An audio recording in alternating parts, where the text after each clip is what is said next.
Hi, everyone. This is Mary Couric with Frontrunners Innovate magazine, and I have with me a good friend of mine from the video games industry many moons ago. We're just going to say it's been a while ago. Kevin Powe. Kevin, thank you for guesting with me today. We wanted to kind of dive into the entertainment side of things. I've been doing some interviews with some folks in the music industry and what have you, and it's led me to you and our friendship that goes back into the games industry and the work that you've been doing in voice acting and how good you've really gotten. I mean, I was just like bragging on you a few minutes ago when I was on a call with a games industry sort. And I wanted to kind of tap your brain a little bit, first talk about your background, and then bring everyone up to speed on what you're doing now. And then, let's talk a little bit about impact and the types of things you might have been doing over the pandemic that is beneficial to lots of people. So I'm going to let you take it away. Start with your background. What got you into voice acting? So it's actually a really interesting year around that, and we'll come full circle on that in a moment. But I started out in IT consulting. My background initially was in tech, and as part of working in tech, I delivered a lot of corporate training to clients. So I did a lot of talking. And I've always loved characters. I've always loved voices. I've always loved accents. And at one point, while I was trying to keep some students amused in a training course, I had one of the students say, "You should be in radio." And I thought, you know what? Yeah. I love that. And obviously I'm not in radio now, but I then started going down a very long path of trying to figure out, well, how does that happen? And I found voice acting in video games, which is my absolute passion. And I've doubled down on that since and gone further down that path. And so that's meant a lot of training. That's meant a lot of trying to figure out, like, meeting the right people, getting advice from learned people in the industry like Crispin Freeman, Dave Fennoy, just an incredible wealth of talent and wisdom out there. And just continuing to plug at it and get better over time. And it filled my heart to hear what you said before about where you feel I am now, because I feel like obviously I haven't solved the world of video games by any stretch, but I do feel like I've got some chops now. I do feel like there are rooms that I can go into with names where years ago I would have felt intimidated, and I can punch my weight there. Well, you've actually done a lot of training with people and really kind of honed your professional skills, which I think is awesome. And then have took on some projects that would stretch you a bit to kind of get you to see what you might be able to do with your voice, which I think was really interesting. Over the years, you've sent out little clippets in your newsletters and sent us all that subscribe to different places where we could hear your voice and how you've manipulated it and used it as artistry. And I don't know that people really understand that. I actually dabbled in a little bit in voice acting just once upon a time on radio. And very challenging, and it's different from what a lot of people think from the standpoint of that medium. But I have appreciation for what you can do with your voice and the inflection and how you can utilize that to create a character that's believable, but also that people can invest in terms of where it's going in a game or whatever scenario that you're using it. But I wanted to ask you about, as you talk about what you're doing now, let's talk about Tavern of Voices and some of the projects you've got rolling there.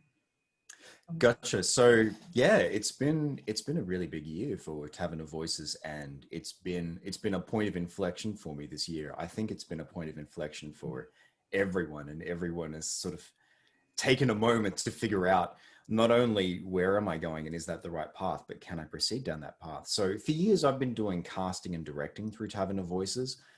That's been one of the things that I've really enjoyed doing, sort of taking the skills from just performance and copy analysis, that sort of thing. And you're absolutely right. Circling back to one of your points before, I've been blessed to have incredible mentors and incredible people to train under. One of the great things about living in Melbourne is my voice coach for years has been the same voice coach that Margot Robbie used before she moved over to LA. And so taking that facility with copy interpretation, with understanding the text, with being able to sit in the moment and hear, is that right? Is that not? And so doing casting, directing.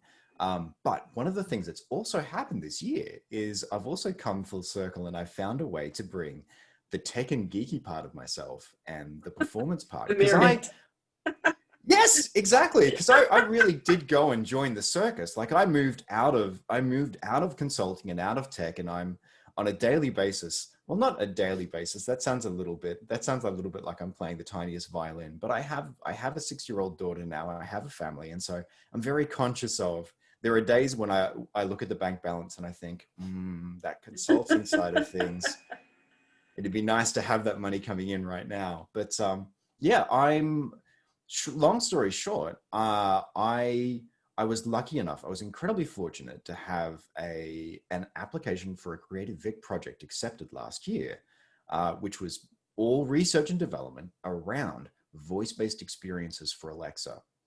Now, essentially, what that means is that's sort of a gobbledygook of words. But what that means is, if for folks who aren't familiar, Alexa, like Google Home, is basically a smart assistant. So it sits in your wherever it is that you put it. Can either be like something as simple as an Echo Dot, which I've got sitting. Actually, no, I don't have it sitting over there. One I've in got my an Echo kitchen. Show. Yeah. There you go. Listens. You can tell it to play music. You can tell it to do a bunch of stuff. You can also play games, and this is actually a really rich field that is just blowing up. And so I've spent a good 5 months this year.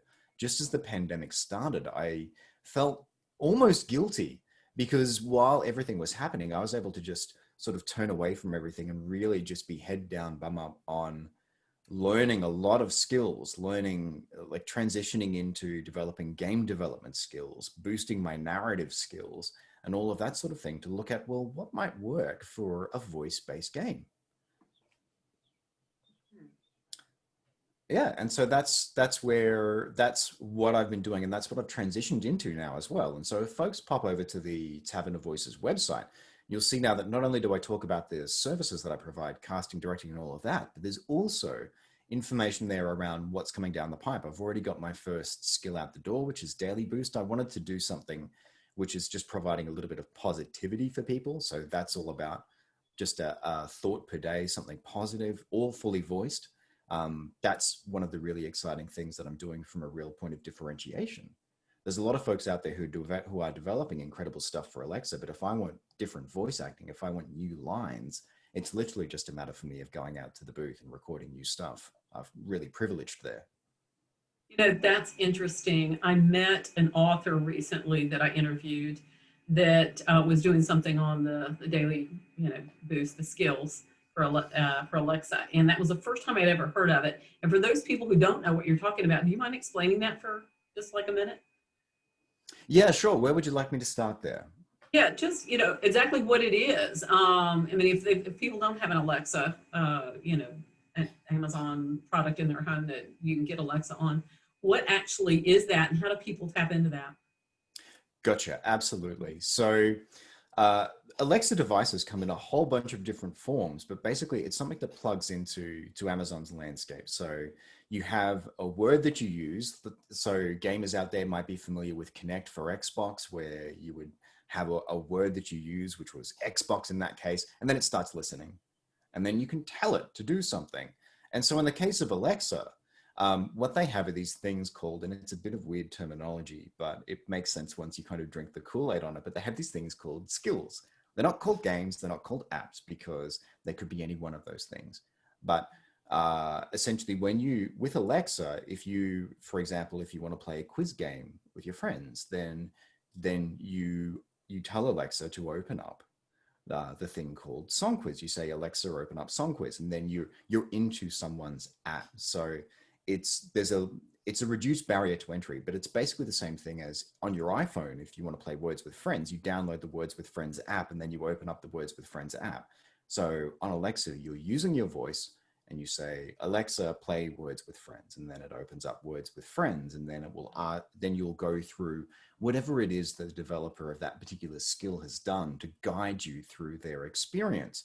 And that can go from things like card games like blackjack or poker to word That's what games I've seen to most of. Yeah. there you go. Yeah. And that goes through as well too. There are really fully formed and well sound and fully realized in terms of sound design role-playing experiences on there as well.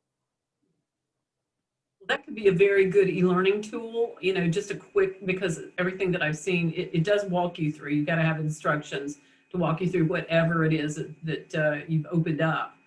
But I've always been kind of curious about that myself. So thank you for explaining. I mean, I knew it was there. I just didn't know how you, on the back end of things, as a developer or an educator or whatever, how you kind of did that. But I think Amazon has a place. I guess it's on Amazon, or maybe you do, you access it through your Alexa on your, on your iPhone or whatever device, and then you can maybe find your way to it through there. I mean, I know that I have been sent to that to a link that takes you direct to where you can build something like that for Alexa. Yes, that's Yeah. gotcha. So yeah, so there's two parts of that. Discovering something that's already existing is a tricky thing because there is a marketplace you can go to search for skills. Mhm. And that I think is one of the real challenges that folks are finding going forward. Just like the mobile marketplace, discovery is key. You can do things like providing people direct links into your skill.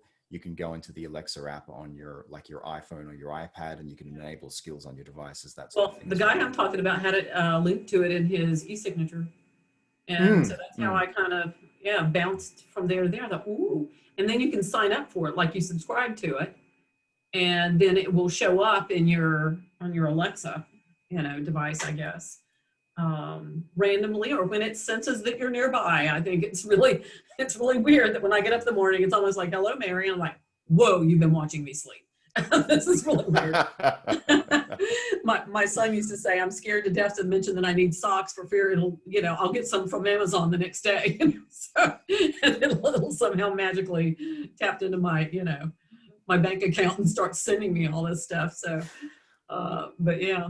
Well, this is great. What else are you doing in, say, the impact or greater good space? We talked about that earlier, so I wanted to kind of pull that out of you, because I think during the pandemic, a lot of people in the entertainment space are moving some energies into the places where it helps and benefits other people. And I know that you have that heart and soul. So tell me about it. Gotcha. I'm so glad you asked there. I really am, because one of the things that I've been really conscious of this year is I've kind of felt like we've been off in our own little spaceship, our own little arc, and we've been blessed in terms of the fact that it's really straightforward to get a lot of the basic necessities. It's just been dealing with the friction of having everyone inside the same house. But I've been really conscious of the fact that a lot of folks out there are doing it a lot harder. So it's funny thinking back to, we just had sort of our year cap event for the game dev industry here, and that really brought home how long this year has been and how long ago January was. So at the start of this year, I did a co-stream raising funds for the World Wildlife Fund in Australia, because we had pardon. Y'all had that issue with the fires and this, stuff that was going on. Exactly. Yeah. Same as California. We share the eucalypts. We share horrible fire seasons, and yeah, the fire season at the start of 2020 was terrible, and so we raised funds for revegetation and reforestation. And it just feels strange to think about that being so long ago. Once we got into sort of the exacerbation of a lot of issues that we were seeing this year, one of the things that I've been doing is continuing to, any income that comes from Twitch streaming. Twitch streaming is kind of my primary hobby and creative outlet, and it's been a blessing this year to be able to connect with folks online, while especially in stage 4 lockdown in Melbourne, you can't really deal with people face to face. And so past a point in time, I was picking a particular charity for that particular month, or for a stretch of time. So, and then any income that came in through Twitch from subscriptions or from donations was just going straight to that charity. And I would, on a weekly basis, be preemptively matching dollar for dollar what was coming in. So that was donating funds to Pay the Rent, which is an incredible Australian organization, which is all about restitution for First Nations Australians. Puts the money and the responsibility basically directly in their pocket, rather than it being some kind of patriarchal, we're gonna look after things for you. So it's just, here's the money, you know what your issues are better than anyone else. And so that was an organization that I actually became aware of at our big, we had one very large Black Lives Matter rally in Melbourne during the middle of lockdown, which was kind of our inflection point for a lot of those issues, because we also had some deaths in custody happen around that time over here as well. And so that really pushed that issue to the forefront of my awareness. And so donating funds to that. And then as we started getting closer and closer to the election becoming a reality in the US and hitting the thorny end of that, been continuing to raise funds for Southern Poverty Law Center as well. Wow, you've been a busy fellow this year, considering all things. So what's coming now? What's ahead of you for 2021? What do you see coming? Well, again, I feel guilty for saying it, but 2021, I'm really excited for what's coming next. Voice acting continues to go from strength to strength. And so that's one thing I'm really conscious of reminding people, hey, I still do voice acting. I did North Star Rising this year with an incredible cast, including folks like Raoul Coley and Troy Baker and Samantha Beard. So continuing to do that. I've got some gigs lined up next year. Weirdly, I've done one hard metal horror concept album that looks like it's about to release at the same time as another concept album that I've done work on. But and one of the things, to be honest, because it's the ship that I can pilot so directly myself without being reliant on other people, I'm really excited about the work I'm doing with launching more Alexa skills next year as well. I think that's fantastic. We look forward to that. Can we extract from you all the links to everything that we need to see or hear, rather, your work, and to find out a little bit more about whatever? If you've already got an Alexa's link to share, we can take that, and just send them to me and we'll do that. And would it be horrible if I asked you to do a favorite line for the most recent project that you've done? A favorite line? Would you hate me if I asked you to? You think of one? I mean, I could do that. It's just when I think about, are you talking about Alexa projects or projects in general? No, a game. A game. Yeah. I can paraphrase. I couldn't. No, it has to be clean, okay, Kevin? But yeah, you can set it up and tell us what the premise right before you do it, if you like, and then that way we know what we're listening to. Got it. Okay. I mean, I can paraphrase something for you, and because it was written with Australian sensibilities, I am going to have to. I'll clean it up as well. But I have. You might be able to see sort of the tail end of it. Like folks who know, but there's a Warframe poster up there. I've been privileged to work with them a number of times, and I've had a blast with it every time. Their writing team, who also handle their direction for voiceover performance as well, are just a joy to work with. And so one of the things that I voiced recently is one of the captives in, I want to say the Heart of Demos expansion, but I could be wrong there. So yeah, I can paraphrase for you, but it was a very fun role to play. When I get out of here, I'm gonna rip you to shreds, mate. I have a feeling there's probably more to that. Thank you for cleaning that up. That was great. I love it. Do you do a non-Australian voice? Oh yeah, absolutely. It's only been recently that I've had roles that are Australian. Most of the time, it's American, or it's English, or it's neutral. So yeah, it's very rarely, and it's so strange to me. It's so strange that the Australian archetype of, mate, I'm going to mess you up. I don't understand why that isn't used more in games that are sort of futuristic, because it's, whenever it's used in film, I think it's something we respond to so directly. It's such a visceral archetype. You know what I think is going big now, and I'm just going to kind of end on this note because it makes me think of it. One of my favorite apps is sort of meditation app, and I'm not going to give them a plug here, but I'm sure people know who it is. But it's one that I've had for a few years, and I love it because the guy's voice who leads you through everything, and I don't know if it's one of the founders or just somebody they hired to do it, is an Australian voice. And he has such a good, even flow. It's not like he whispers or anything, but it's just a nice, even flow that entices you into whatever it is they're trying to get you to do, whether that's to breathe or, shut your eyes and visualize or whatever. And those types of things are coming along a lot. There's another one that I've been approached by as far as talking to as a potential client. And it's a variety of different voices for different modules. Like if you're stressed, or if you need sleep, or whatever it is that you're looking to do. And so it's different voices, even different age voices, which I think is kind of interesting that they're doing that. They're using that as some way of reaching their audience. So I just think that's neat. I think you could probably tap into that, Kevin. So yeah, Thank you for the suggestion. I think you could do that. So I'm gonna thank you at this point and say, what a great little conversation. I love it. You're doing some wonderful work, and I thank you for the little mini audition thing here. I'm gonna pass that forward to a few of my friends. But let's see what else you're up to this year. Let's check in again in a little while. And meanwhile, send me the links to everything. We'll pop it into the YouTube that this will become, and also into the embed in the magazine, and we'll shoot it around. Will do. Thank you so much for having me. Thank you, Kevin. I appreciate it. Take care.